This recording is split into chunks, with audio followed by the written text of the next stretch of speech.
여러분 안녕하십니까? 광주 MBC 뉴스데스크입니다. 김종국 기아 타이거즈 감독에 대해 검찰이 구속영장을 청구했고 구단은 계약을 해지했습니다.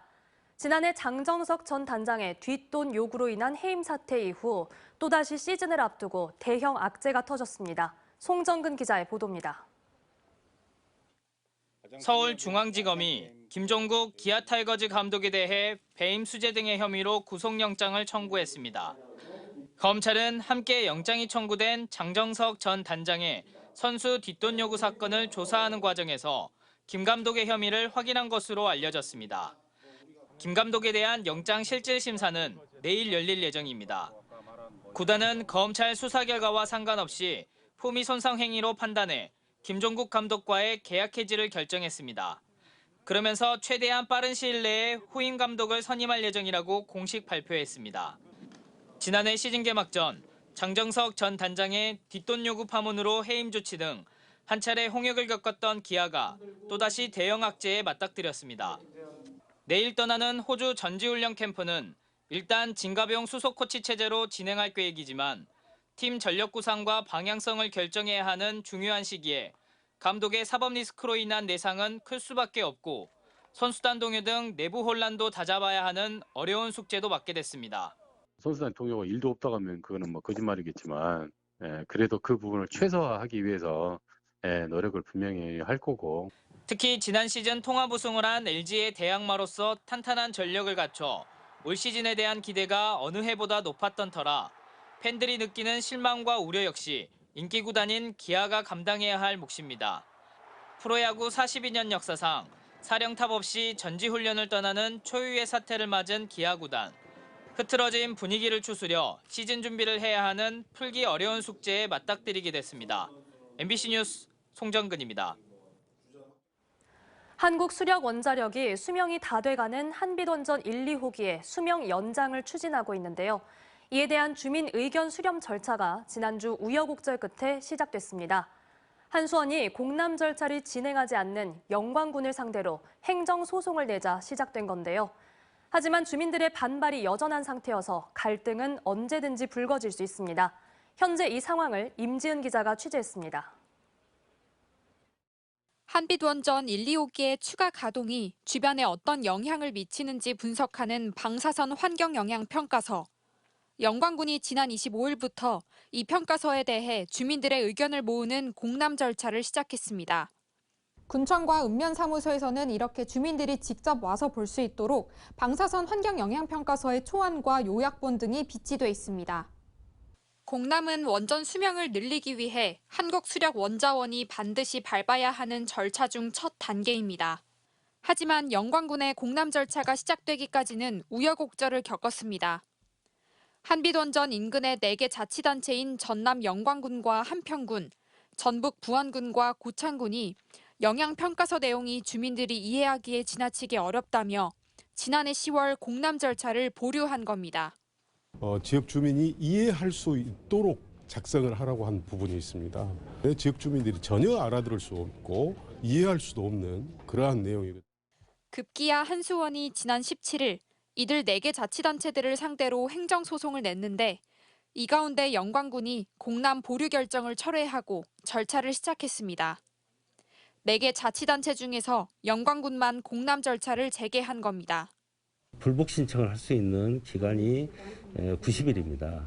그래서 아마 90일이 경과가 되기 때문에 한수원에서 이의제기를 차원에서 주민들은 자치단체들을 소송으로 압박하는 한수원이나 압박을 받는다고 곧바로 공람 절차를 개시한 영광군 모두의 불만입니다. 행정소송까지 하면서 어떻게든 강행을 하려는 이 모습 자체가 굉장히 안전 불감증 상태로 이 절차를 진행하고 있다라는 문제가 보이고요. 영광군의 공람 절차는 60일이 되는 3월 25일에 끝나고 이후에는 주민 공청 절차가 시작됩니다. 하지만 주민들과 환경단체들은 공람 절차의 적법성에 대해 한수원과 영광군을 상대로 관계기관의 수사와 감사를 의뢰하겠다는 등 반발하고 있어 앞으로의 절차가 순탄하게 진행될지는 알 수 없습니다. 한빛원전 1, 2호기의 수명 연장을 둘러싼 갈등이 본격화할 것으로 보입니다. MBC 뉴스 임지은입니다. 민주당이 양향자 의원이 탈당한 광주 서구을을 전략 선거구로 발표한 이후 이 전략 공천의 가능성이 큰 것으로 알려지면서 예비 후보들과 시민단체를 중심으로 반발이 이어지고 있습니다. 그렇다면 그동안 역대 총선에서 민주당이 광주 지역 후보를 전략 공천한 결과 성적표는 어땠을까요? 주현정 기자가 살펴봤습니다. 민주당이 광주 서구을을 전략 선거구로 지정한 이래 예비 후보들의 반발이 이어지고 있습니다. 이곳에 지역구 출마를 준비해왔던 비례대표 김경만 의원은 전략 공천을 하면 역풍이 불 것이라고 경고했습니다. 전략 공천 실패의 상처가 깊은 서구을 유권자의 손으로 후보자를 선택할 수 있도록. 김강진 예비 후보도 유권자의 선택권 배제는 있을 수 없다며 경선 원칙을 강조했고, 양부남 예비 후보 역시 전략 공천 반대 의사를 분명히 하고 있습니다. 시민단체들은 전략 공천을 하지 않는 것에 더 나아가 민주당이 서구을에 무공천을 결단해야 한다고 주장했습니다. 대한민국의 정치 발전을 위해 소수 정당들의 정치 진출에 활로를 열어주는 통큰 정치를 실현할 것인가. 민주당은 8년 전과 12년 전에 치러진 20대와 19대 총선에서 광주의 전략 공천을 실현했지만 성적은 좋지 못했습니다. 2016년 20대 총선에서 양향자 등 3명을 전략 공천했지만 모두 국민의당 후보에 밀려 낙선했고, 민주당은 광주에서 한 석도 얻지 못했습니다. 2012년에 치러진 19대 총선에서도 서구갑 여성 전략지역구 지정을 두고 중앙당이 특정 후보를 염두한 것 아니냐는 논란에 후보가 중도 사퇴하는 등의 잡음이 일기도 했습니다. 민의를 더 절 반영할 수 있는 방법이 그거의 최선이라고 생각했을 때 전략 공천을 해야 되거든요. 근데 민의에 위반되는 방식으로 전략 공천을 하기 때문에 문제라는 거거든요. 민주당은 다음 주 광주에서 이재명 대표가 참석하는 현장 최고위원회를 열 계획인데, 지역의 민심을 청취한 후 서구 의뢰 후보 선출 방식을 결정할 것으로 알려졌습니다. MBC 뉴스 주현정입니다. 국민의힘 비례대표 권은희 의원이 오늘 탈당을 선언하고 오는 4월 총선 신당으로 광주 광산을 지역구에 출마할 의사를 내비쳤습니다. 권 의원은 국회에서 기자회견을 열고 양당 정치의 적대적 관계에서 한없이 답답했다며 탈당 배경을 설명하고 향후 거취에 대해서는 제3지대 합류 가능성을 열어두면서 정치적 고향인 광산을 지역구 출마도 생각하고 있다고 말했습니다. 강기정 광주시장이 광주 군공항, 민간공항의 무안공항 통합 이전은 무안이 피해를 보고 광주만 이익을 보는 사업이 아니라고 말했습니다. 강 시장은 오늘 광주시 의회 시정연설에서 광주와 전남 시도민들은 호남 고속철 2단계 사업으로 8분이 더 걸리는데도 무안공항 활성화를 위해 무안공항역 경유를 감내했고, 민간공항을 무안으로 옮기게 되면 광주 시민은 많은 불편을 감수해야 한다고 말했습니다. 그러면서 4월 총선이 끝난 후 소음 피해 대책 마련 토론회를 열어 무안 군민과 함께 대화하는 자리를 만들어 보겠다고 덧붙였습니다. 다음 주 설 명절을 앞두고 전통시장도 명절 준비로 한창입니다. 하지만 최근 장바구니 물가가 가파르게 오르면서 시장 상인과 손님들 모두 시름이 깊어지고 있는데요. 최황지 기자가 전해드립니다. 여수시 서교동에 위치한 한 전통시장. 30년간 이곳에서 김밥집을 운영 중인 김영미 씨는 최근 가파르게 올라간 장바구니 물가에 한숨부터 나옵니다. 늘 저게 작년에는 5,000원어치도 저거보다 많았어요. 근데 지금 10,000원어치고요. 그냥 지갑을 못 열죠. 너무 비싸니까. 명절 준비를 위해 장을 보러 온 손님들도 부담입니다. 다 올랐지. 엄청 비싸. 다 비싸. 모처럼 맞은 대목이지만 시장 상인들의 표정도 밝지 않습니다. 여기 비싼데 손님 얼마나 오겠노? 별로 없죠. 무엇보다 설 명절 차례상에 올릴 과일 가격 오름세가 심상치 않습니다. 사과는 한 개당 4,000원, 배는 한 개당 5,000원인데 선물용 사과는 한 박스에 8만 원, 배는 6만 원 꼴입니다. 지난해 같은 기간에 비해 사과는 40%, 배는 13% 오른 겁니다. 과일 가격이 치솟은 이유는 지난해 많은 강수량과 각종 병해충으로 생산량이 감소했기 때문입니다. 여기에 최근 한파로 가격까지 올라간 시금치나 대파도 설 상차림 부담을 더욱 크게 하고 있습니다. 한국농수산식품유통공사 조사 결과에 따르면 올해 설 상차림 비용은 재래시장의 경우 4인 기준 27만 8천 원. 역대 최고치입니다. 상차림 물가가 하루가 다르게 오르면서 지자체의 발걸음도 바빠졌습니다. 대표들과 간담회와 캠페인을 통해서 어려운 이 경제를 좀 타개하기 위해서 물가를 올리는 것을 최대한으로 자제해달라는 그런 내용으로. 높아지는 물가로 힘든 요즘. 민족 최대 명절 설을 앞두고 상차림 비용마저 오르면서 소비자들의 부담이 더욱 커지고 있습니다. MBC 뉴스 최왕지입니다. 지난해 전국체전을 앞두고 목포시는 55억 원을 들여 실내 수영장을 개보수했었는데요. 전국체전이 남긴 자산으로 자랑했던 수영장이 엉터리 관리로 인해 곰팡이 천지에 곳곳이 고장나면서 전지훈련단도 발길을 돌리고 있습니다. 안준호 기자가 취재했습니다. 목포 실내 체육관의 다이빙 경기장입니다. 바닥이 노란 녹물로 채워졌습니다. 천장에 있는 철골 구조물에서 떨어진 겁니다. 하얗던 경기장 벽은 곰팡이로 뒤덮여 검게 변해버렸습니다. 이곳 수영장은 습기 관리가 제대로 되지 않아 보시는 것처럼 손으로 벽을 문지르면 곰팡이가 묻어나옵니다. 수조 아래 배관이 파손되는 등 고장도 잇따르면서 전지훈련을 예약했던 선수단이 발길을 돌리기도 했습니다.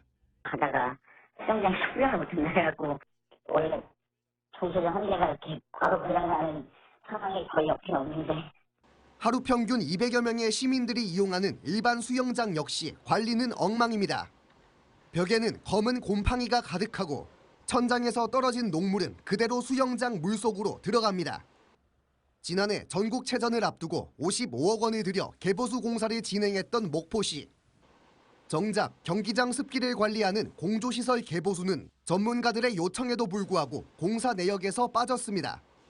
그때 예산이 55억 딱 있어가지고 이거 시설 무슨 말 예산이 결국 기존에 있던 공조시설에 노후가 심해지면서 수영장 전체에 결로 현상이 발생한 겁니다.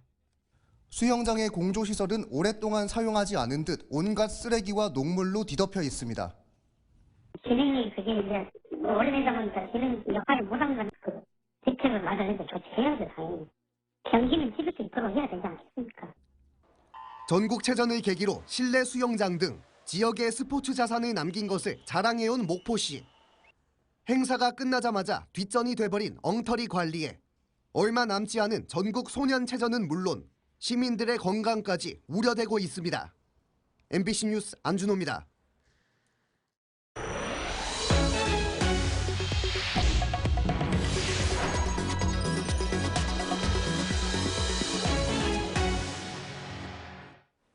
광주 패밀리랜드 전체의 전기가 끊겨 3시간 동안 놀이기구 운행이 중단되는 사고가 발생했습니다.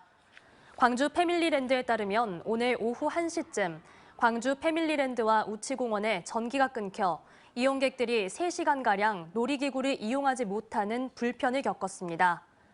한편 우치공원은 비상 발전기를 통해 전기가 들어와 동물 난방에는 지장이 생기지 않았습니다.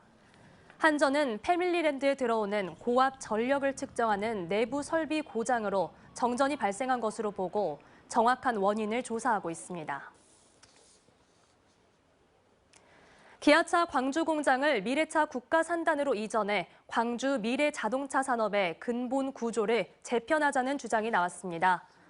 박수기 광주시 의원은 오늘 5분 발언에서 미래차 국가산단 활성화를 위해 소부장 특화단지와 연계한 전략이 세워져야 한다며 지역 산업을 전담하는 거버넌스 컨트롤 타워의 필요성을 제기했습니다. 박 의원은 기아차 광주 공장을 이전해 지역의 전기차 중심의 마더 팩토리로 키우는 것은 신산업 생태계 대응은 물론 시민 편익 차원에서도 꼭 필요한 결정이라고 강조했습니다.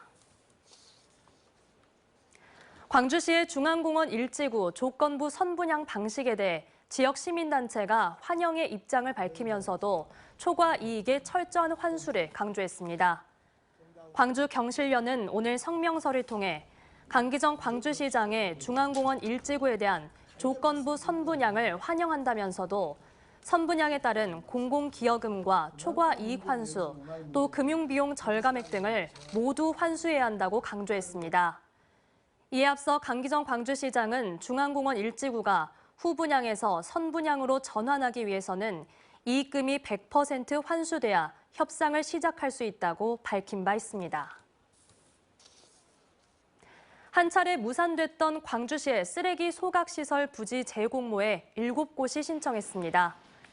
광주시는 지난해 12월 1일부터 60일 동안 소각시설 부지를 재공모한 결과 서구 1곳과 남구, 북구, 광산구 각각 2곳 등이 신청했다고 밝혔습니다. 광주시는 다음 달 1일부터 입지 후보지 타당성 조사 계획을 진행할 예정입니다. 80년 5월 당시 계엄군 총칼에 숨진 여동생을 찾아다니다 무차별 구타로 장애를 입은 유족이 국가로부터 정신적 손해배상을 받게 됐습니다. 언제 어디서나 내 손 안의 뉴스. 광주 MBC 뉴스 유튜브 구독으로 함께하세요.